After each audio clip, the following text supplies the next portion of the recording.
Mambo vipi? Sasa nisikilize mpenzi wangu Halima, kama nilivyokuelekeza. Mke wangu ameondoka leo. Asubuhi kaondoka mapema Jumapili. Sasa nilikuwa naombaje kitu kimoja. Leo ndo ile siku ambayo tuliyokubaliana mimi na wewe kwamba mke wangu akiondoka tu wewe unatia maguu. Basi nakuomba Azizi wangu Nyongo Mkaliaini njoo. Yaani hata mwanangu Edi pia hayupo. Yaani leo ni siku ya kujiachia. Sasa hivi basi nitakutumia nauli hapo niangalie. Sawa. Wewe unafanya nini huko? Wewe unafanya nini hapa? Mimi nilikuwa naongea na mama yako mdogo. Halima ndo nani? Kwa hiyo kumbe mamangu analalamika kila siku namchiti, kumbe namchiti na Halima, si ndo maana?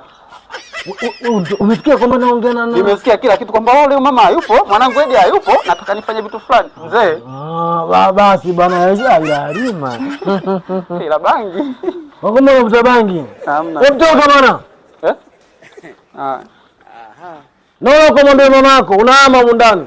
Chizi. Goodbye.